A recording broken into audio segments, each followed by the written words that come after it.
और एक बड़ी खबर और एक बुरी खबर आपको बता दें, प्रणब मुखर्जी नहीं रहे हैं। ये बहुत बड़ी खबर है, बहुत ही दुखद ये खबर हम आप तक पहुंचा रहे हैं। पूर्व राष्ट्रपति प्रणब मुखर्जी का निधन हो गया है। 84 साल की उम्र में प्रणब मुखर्जी का निधन हुआ है। आप जानते हैं 10 अगस्त से, हालांकि बेटे अभिजीत मुखर्जी ने ट्वीट करके ये जानकारी दी है। उनकी तरफ से ट्वीट किया गया कि भारी मन से मैं ये आपको जानकारी दे रहा हूं कि मेरे पिता श्री प्रणब मुखर्जी वो गुजर गए हैं। डॉक्टर्स की तरफ से बेस्ट एफर्ट्स, मतलब बड़ी कोशिशें की गई। हॉस्पिटल में वो एडमिट थे 10 अगस्त से, आपको बता दें 10 अगस्त से वो अस्पताल में भर्ती थे।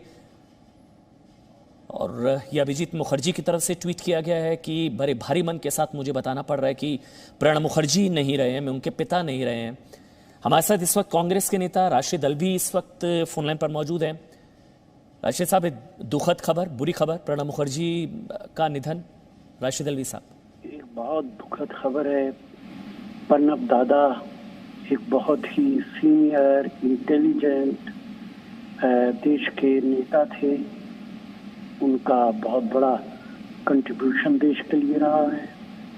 मेरे जाती रिश्ते उनके साथ बहुत पुराने रहे। दादा बहुत खूबियों के मालिक थे।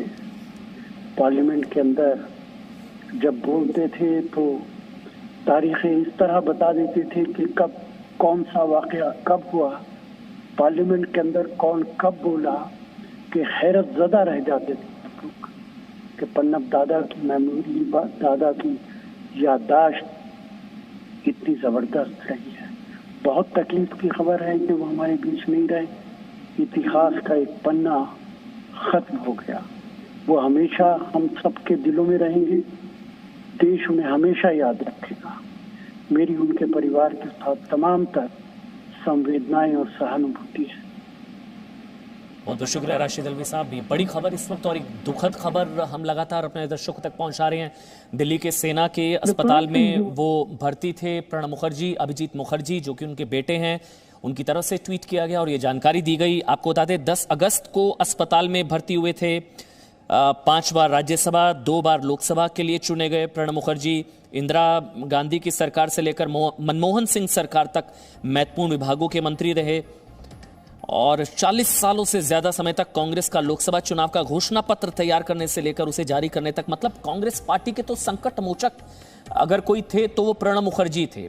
और प्रणब मुखर्जी का कद आप समझिए कि एक अध्याय, एक युग, और ना सिर्फ कांग्रेस पार्टी बल्कि पूरे देश के लिए एक बहुत बड़ी क्षति है। एक बहुत बड़ा वैक्यूम जो है वो क्रिएट हुआ प्रणब मुखर्जी के जाने से। वो पिछले काफी समय से बीमार थे, लगातार उनके हेल्थ अपडेट्स आ रहे थे। ये बताया जा रहा था कि उनकी जो स्थिति है वो खराब हो रही थी।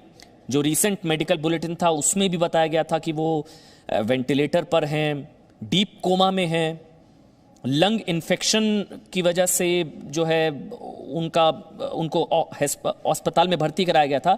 10 अगस्त को दिल्ली छावनी स्थित जो है सेना का रिसर्च एंड रेफरल हॉस्पिटल जो है RR हॉस्पिटल, उसमें भर्ती कराया गया था। उसी दिन उनकी सर्जरी भी हुई थी दिमाग की, 10 अगस्त।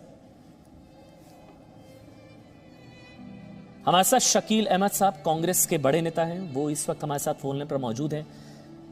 शकील अहमद साहब, एक बड़ी क्षति, प्रणब मुखर्जी हमारे बीच में नहीं रहे। जी हाँ, ये देश की बहुत बड़ी क्षति है और निश्चित रूप से उनका जीवन आने वाली पीढ़ियों के लिए प्रेरणादायक होगा। और बीमार थे वो कुछ दिनों से। हम लोग आशंकित थे कि कोई दुर्घटना नहीं हो जाए, मगर विधि का यही विधान है, उनकी मृत्यु हो गई।